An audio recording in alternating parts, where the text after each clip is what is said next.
The knife slipped against the tomato, nearly catching my finger. I steadied my hand and tried to focus on the perfectly symmetrical slices Joyce had requested for the anniversary platter. 40 years of marriage. The number felt heavy in my mouth, like a marble I could not quite swallow. Not too thick, Laura. My mother murmured from beside me, her hands busy arranging crackers in a spiral pattern. Your father likes them thin enough to see through. Of course he did. My father, Walter, liked everything exactly his way, thin, controlled, and perfectly presented for the world to see. I was adjusting my grip on the knife when the scream tore through the house. It was not the whiny pitch of a child demanding a toy or protesting bedtime. This was primal, raw. The kind of sound that bypasses your brain and goes straight to your gut, twisting everything inside you into knots. It was the cry of physical violation, of something fundamentally wrong happening to someone small and defenseless. The knife clattered against the cutting board. I was already moving, my feet carrying me toward the living room before my mind could catch up. Behind me, I heard Joyce gasp, but I did not stop. The back door slammed open with a violent thud. Travis burst through from the yard, his polo shirt still damp with sweat from moving that old rocking chair my father had insisted needed to be relocated right now, today, during the party setup. His eyes found mine for a split second wide, alarmed, a father's instinct firing on all cylinders. We reached the living room doorway at the same time. Ruby stood in the center of the cream-colored carpet, both hands clutching at her head, her small body trembling like a leaf in a hurricane. Her mouth was open in another scream, but this one caught in her throat, emerging as a broken sob that shattered something inside my chest. Copper-red curls, those beautiful, vibrant ringlets that caught the sunlight like spun flame, which I had spent 7 years carefully nurturing, lay scattered across the floor. They looked obscene there, severed and lifeless against the beige pile, like autumn leaves that had fallen too soon, and standing over my daughter, scissors still glinting in her hand, was my sister.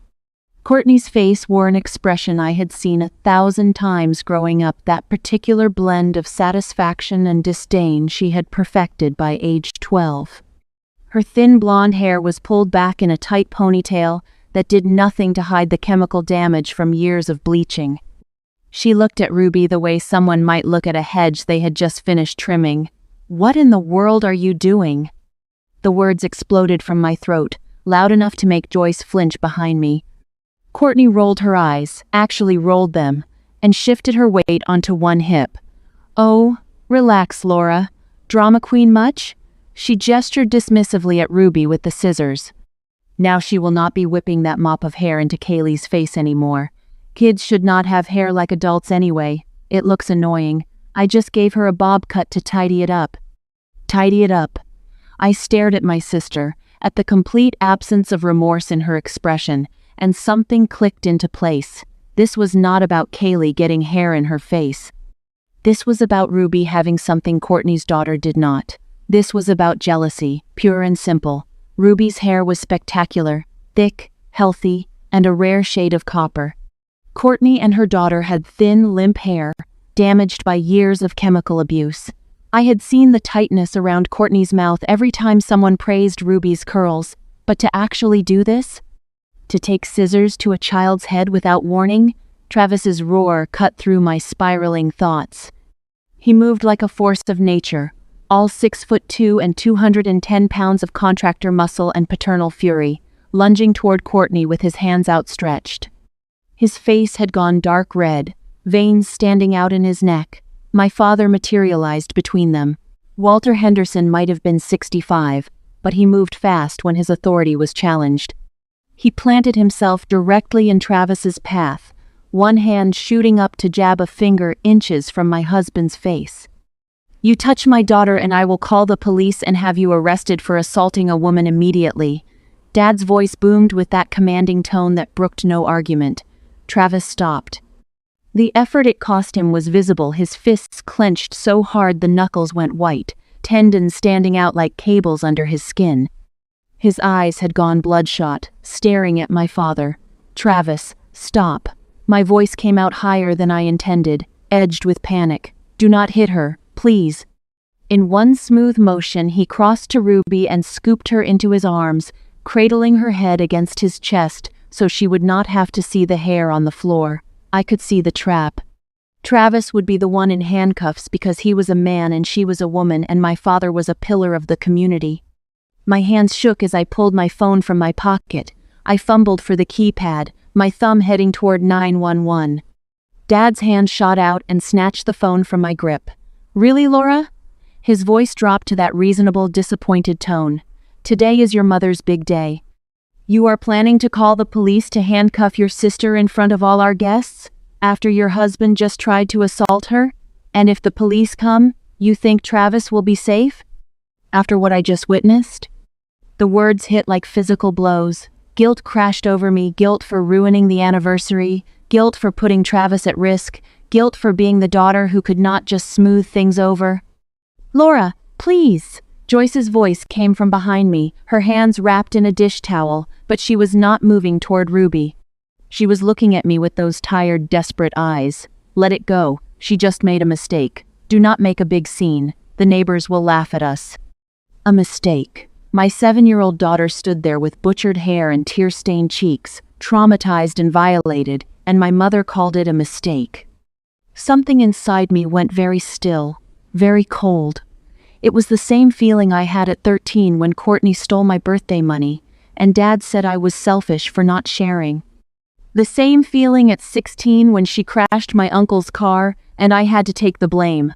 The freeze response. That is what Travis's therapist friend called it. And I had been trained since childhood to freeze, to absorb the damage and smile for the photos. Not anymore. I walked over to my father and held out my hand. He stared at me, confusion crossing his face. "My phone," I said quietly. He handed it over, assuming I had backed down. I turned to Travis and jerked my head toward the door. He understood immediately. He was carrying Ruby and heading straight for the front door. At the doorway, Travis paused. He looked back at my father, and when he spoke, his voice was steady and cold. "You do not deserve to be a grandfather." Dad's face went purple. "You walk out that door, Laura, and you are out of the will. You hear me? Out. Not one penny." I met his eyes, held his gaze without flinching. "Keep your money." And I walked out the door, leaving 40 years of marriage and 32 years of conditioning scattered on the floor with my daughter's beautiful hair. The drive home was entombed in a silence so monolithic it felt as if the sky itself had collapsed into the car, pinning us to our seats under a weight no human chest was meant to carry. Outside the car windows, the world continued its indifferent hum, but inside, the air was stagnant. Ruby sat in her booster seat, her small frame swallowed by the shadows of the back seat. She stared out at the passing streetlights, her fingers periodically rising, trembling, to touch the jagged edges where her curls used to be. Every time her skin met those uneven tufts, she would flinch and pull away, as if she had touched a hot stove. Travis's knuckles were white against the steering wheel. In the dim light of the dashboard, I watched his jaw work, his teeth grinding with a rhythmic intensity. We had been married 9 years, and I knew that look. It was the expression of a man running through every dark scenario he wished he could execute but was forced to contain. When we finally pulled into our driveway, Ruby did not wait for the usual routine. She unbuckled herself and went straight to her room, bypassing her toy box and her favorite books. She retreated to the narrow space behind her bookshelf, where the walls met her tiny sanctuary, and sat there with her knees pulled tightly to her chest. "Ruby, sweetie?" I knelt at the edge of her retreat, keeping my voice as soft as a whisper. "Do you want to talk about what happened?" She shook her head, refusing to meet my eyes. "How about some juice? Or your favorite snack?" Another silent shake of the head. "I want to be alone," she finally whispered. The words were so faint they were nearly swallowed by the quiet of the room, but the message was absolute. The evening only grew more difficult. When the time came for her usual evening routine, the bathroom became a sight of absolute terror. Ruby, who typically loved her bubble baths and plastic ducks, planted her feet and refused to cross the threshold. "No," she said, her voice rising with a frantic edge. "No bath." "Sweetheart." No, she backed away, her eyes wide with a look that chilled me to the bone. The water will touch my head. It will touch where she hurt me. I looked at Travis, feeling utterly helpless.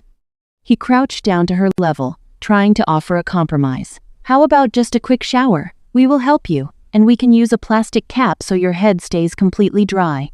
But she was already shaking her head violently, retreating further into the corner of the hallway. We let it go that night.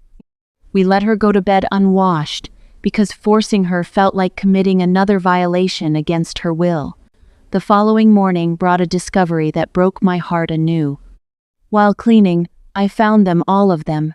The kitchen shears, my sewing scissors, the craft scissors from the junk drawer, and even the tiny nail clippers from the medicine cabinet. Ruby had gathered every blade in the house and hidden them in a neat pile under her bed, buried beneath her stuffed animals like contraband. Travis, I called out, my voice cracking, you need to see this.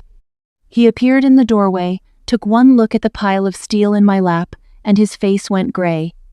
This was not a child's whim. This was a 7-year-old implementing a security protocol because she no longer felt safe in her own home.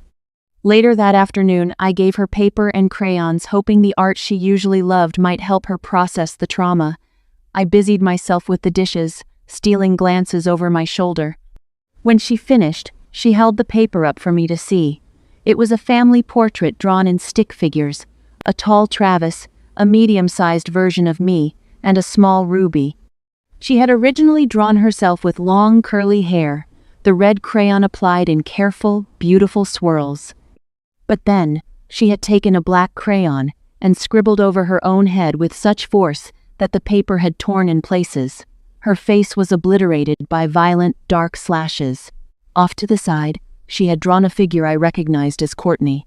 Over that figure, Ruby had drawn a massive, dark X that covered the entire body. I had to leave the room before she saw the tears spill over. Travis spent the evening in his home office, his voice low and intense. He called his friend Marcus, who had gone to law school, and then another contact named Sterling, who worked in the district attorney's office. When he finally emerged hours later, his expression was hollow. What did they say? I asked, needing the confirmation, even if I already feared the answer. He sat down heavily on the couch, scrubbing his hands over his face. Marcus says that without physical injury, actual bruises, cuts, or blood, the police will view this as a civil family dispute. It is technically assault, but because the perpetrator is a biological aunt and the victim is her niece, the law is toothless. At most, it would be a misdemeanor resulting in a small administrative fine. Perhaps $200. That is it? The words felt flat in my mouth. Someone violates our daughter, and they pay the price of a few bags of groceries? The district attorney's office will not even touch it. Sterling said they are backlogged with violent crimes, and a haircut does not meet their threshold for prosecution. We could pursue a civil suit for emotional distress, but it would take months, cost thousands in legal fees, and there is no guarantee we would win. A judge might just dismiss it as a family matter. The realization settled over me like a cold shroud. The legal system, designed to protect the vulnerable, had no interest in our pain. If I wanted real justice for Ruby, I was going to have to deliver it myself. My phone chimed with a notification from Instagram. My stomach turned to ice as I looked at the screen. Courtney had posted a photo of Ruby's severed curls spread out on her kitchen counter, arranged in a cruel display. The caption read, "Finally fixed the brat's witch hair. Auntie knows best." 47 likes were already recorded, with comments from her friends laughing and praising her bravery. I showed the screen to Travis. His face went through several shades of red before settling on a dangerous, quiet purple. "She is bragging about it," he said, his voice barely a whisper. My phone rang, then my father's number. I answered, only to hear his voice booming with that same authoritative tone he had used my entire life.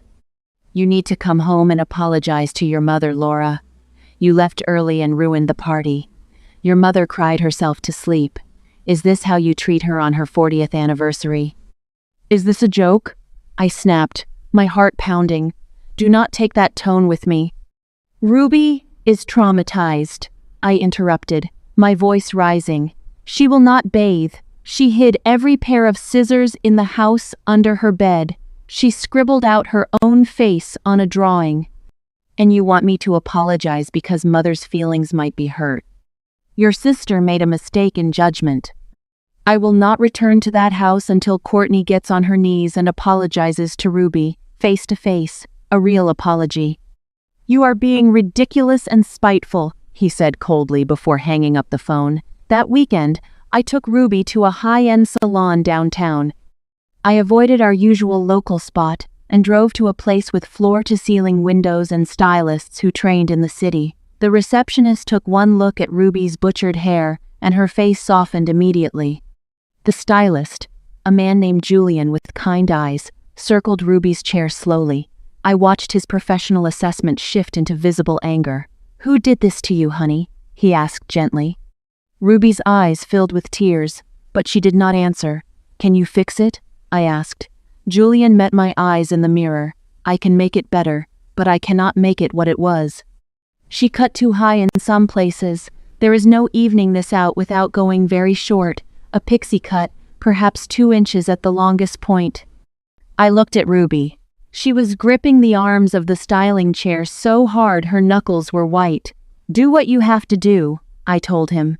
It took an hour of precise, careful work. Julian chatted with Ruby about her favorite animals, trying to distract her from the sound of the blades near her ears. When he finally turned the chair around, the cut was objectively adorable. It highlighted her delicate features and made her eyes look massive, but it was not her. It was not the identity she had known for 7 years. Ruby looked in the mirror and started to cry quiet, broken tears that broke my heart. I paid Julian $300. He tried to refuse, but I insisted.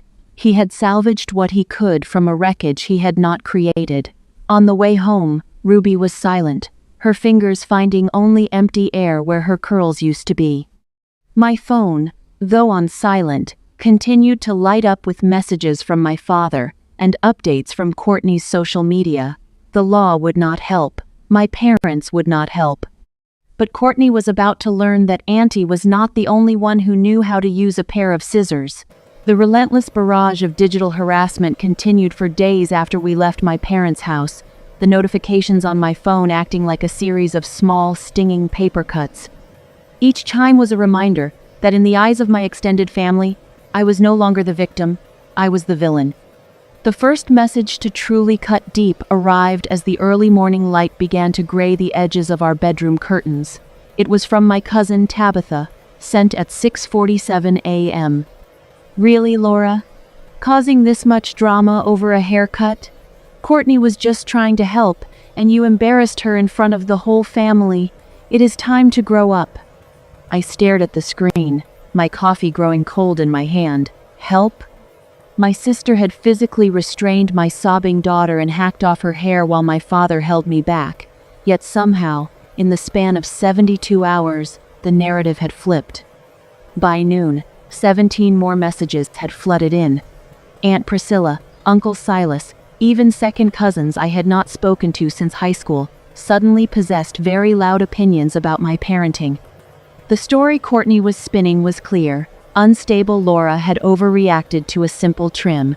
Poor Courtney was just being a helpful aunt. Laura is always so dramatic. One message even brought up a Thanksgiving from 3 years ago, implying I was prone to hysterics.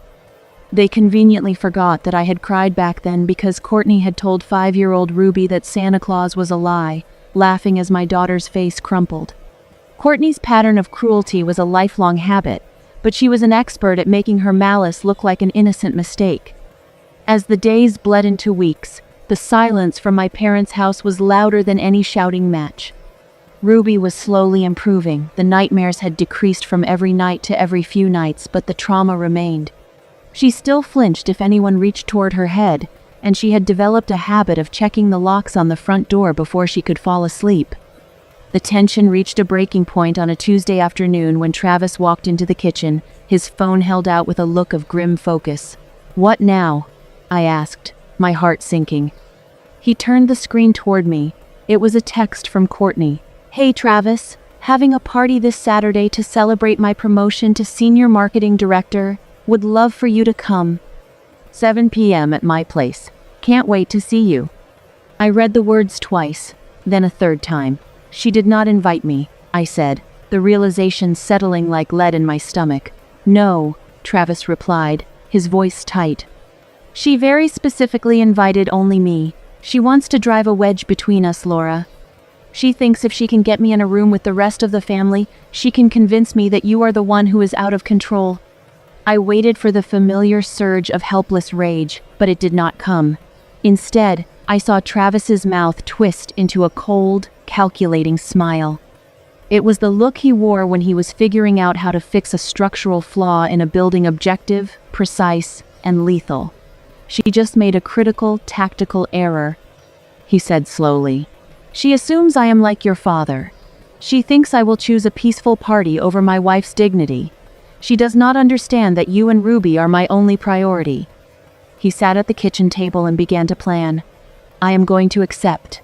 I will play the part. I will tell her I am coming alone, and that I have calmed down about the whole incident. I will be your Trojan horse, Laura. I will get inside, let them lower their guard, and then I will open the door for you. Before I could respond, a heavy knock sounded at the front door. It was Willow, Travis's mother, carrying a casserole dish and a look of absolute fury. She had heard the family gossip through the neighborhood grapevine. I heard what they are saying, Willow said, setting the dish down with enough force to rattle the silverware. Tabitha's husband has been telling everyone that Laura lost her mind over a trim. That man, she said, referring to my father, watched his granddaughter be violated and did nothing. That is not a family disagreement. That is child neglect. Walter Henderson failed as a grandfather, and Joyce failed as a grandmother. Her validation felt like a cool rain after a drought. Someone else saw it. Someone else knew that what happened in that living room was not a mistake. Teach them a lesson they will actually remember, Willow added, her eyes gleaming with protective maternal fire. You have spent your whole life being the good daughter for people who do not value you. It is time to stop. After Willow left, I stood in the kitchen for a long time, watching the sunlight fade across the floorboards. Travis was already typing a warm, deceptive response to Courtney. I need you to do something for me, I said, my voice steadier than it had been in a month. Travis looked up. Anything. I need your professional dog clippers, the high-power ones you use for the German Shepherd. His fingers stilled over his phone. Laura. If the law will not punish her for hurting our child, I will, I said. I do not care if they arrest me. I do not care if the whole family hates me more than they already do. I need her to understand what she did. I need her to feel exactly what Ruby felt. Travis studied my face for a long moment, searching for any sign of hesitation. Finding none, he stood up and walked to the garage. I heard him rummaging through his tool chest. He returned with the clippers heavy, professional grade, and powerful enough to cut through the thickest coat without snagging. I watched as he serviced them with the same methodical attention he brought to every job. He oiled the blades, checked the alignment, and wiped down the housing. Then, he plugged them into the wall charger. They will be fully charged by Saturday, he said quietly. But listen to me. You cannot physically hurt her. No hitting, no scratching.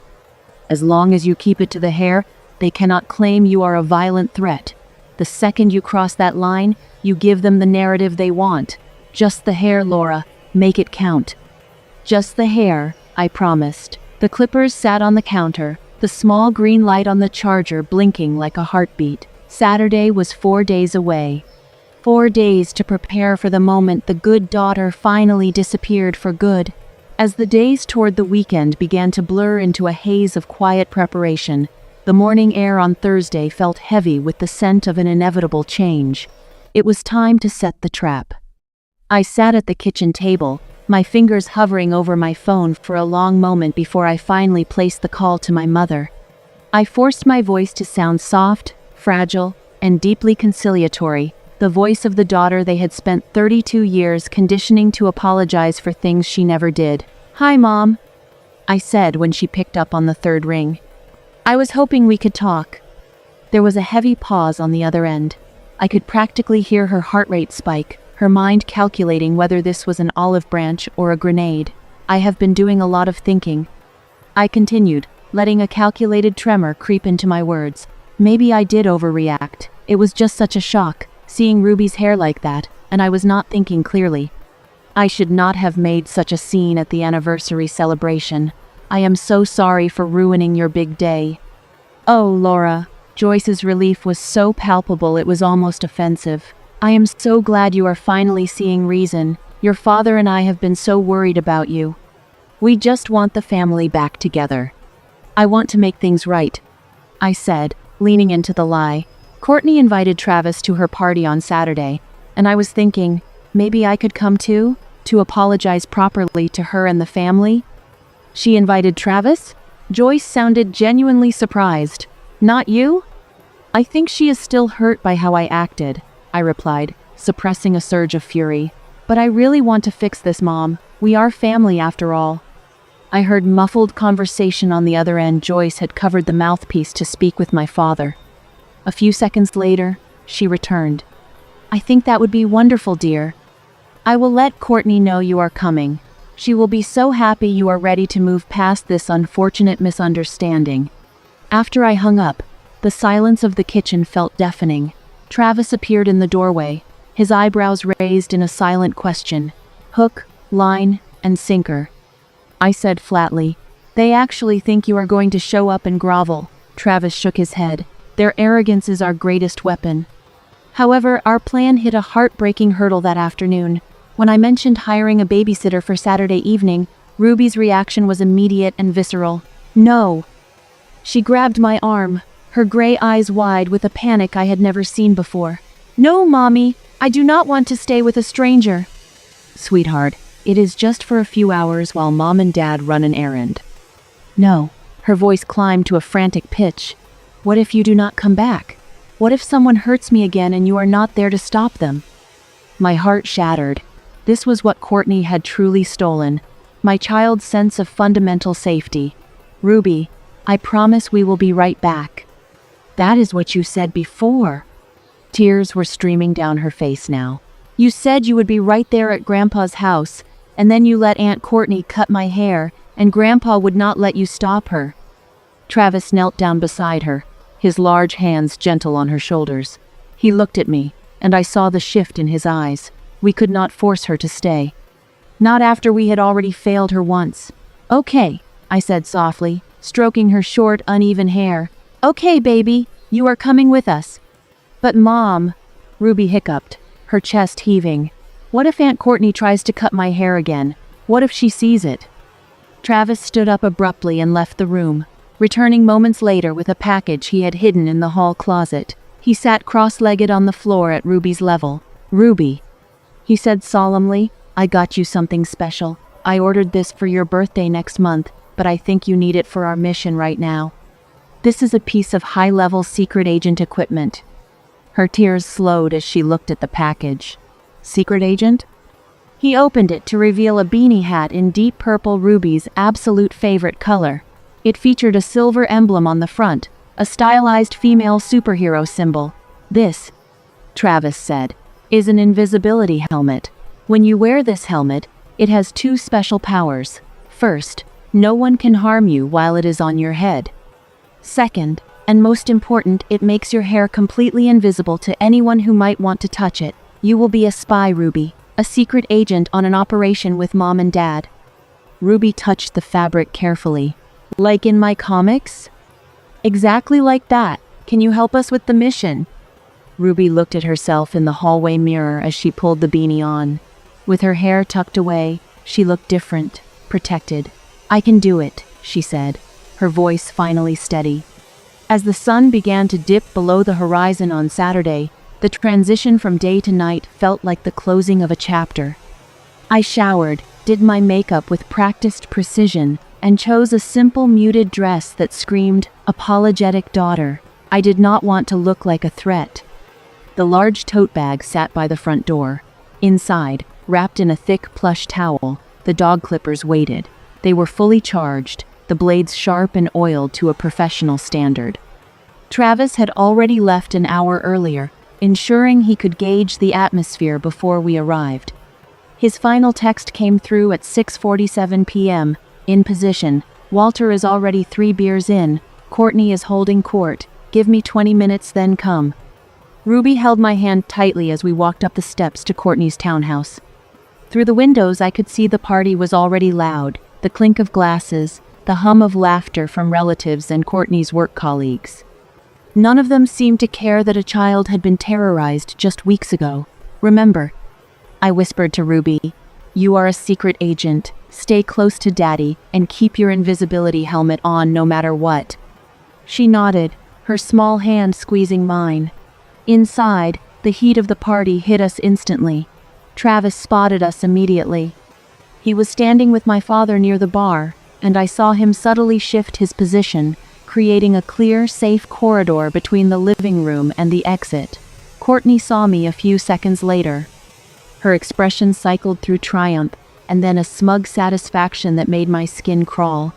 She glided over a glass of expensive vodka in her hand. Laura. She smiled, though it did not reach her eyes. Mom said you might show up. I am so glad you decided to join the celebration. Thank you for having me, I said, the words feeling like dry sand in my mouth. I really wanted to apologize for the scene I made at the anniversary. Water under the bridge, Courtney said magnanimously. She glanced down at Ruby. Oh, cute hat, kiddo. Is that the new hiding look? Ruby stayed silent, pressing against my leg. Good girl. Stay quiet. The first hour was a test of my absolute limits. I smiled. I mingled. And I let Aunt Priscilla and Uncle Silas pat my shoulder and tell me how mature I was being for moving past the hair incident. Travis kept Walter engaged in a long-winded conversation about construction, permits, keeping him distracted, and drinking. By 8:30 p.m., the atmosphere had shifted. Courtney was noticeably drunk, that dangerous, sharp-edged intoxication where her cruelty was disguised as being the life of the party. She began to zero in on Ruby, who was sitting quietly in a chair near Travis. Ruby! Courtney's voice cut through the music. Why are you wearing that hat inside? That is so rude, honey. Take it off. Ruby's hand flew to her beanie. Travis started to move toward her, but Courtney was faster, fueled by liquid courage and the need to dominate. She set her glass down and pulled out her phone, opening a live stream app. I could see the little red live dot on the screen. Come on, Ruby, Courtney coaxed, her words slightly slurred as she addressed her followers. Show everyone Auntie's masterpiece. I bet your hair is growing back already. Everyone, look how much better she looks without that red mop. Before I could reach her, Courtney reached out and yanked the beanie off Ruby's head. My daughter's butchered, uneven hair. The jagged evidence of Courtney's jealousy was exposed to the entire room and the thousands of people watching the stream. See? Courtney laughed into the camera. Much tidier. Why are you still sulking, Ruby? Auntie did you a favor? Ruby did not cry, but I saw her lower lip tremble as she tried to shield her head with her hands. The final straw. I stood up. Every conversation in the room died.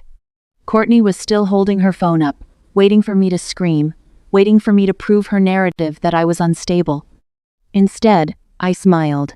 It was a cold, sharp expression that made Courtney's smile falter. You are absolutely right, Courtney, I said, walking toward her with a calm that seemed to unnerve the guests. I am? She blinked, confused. Hair is just hair, is it not?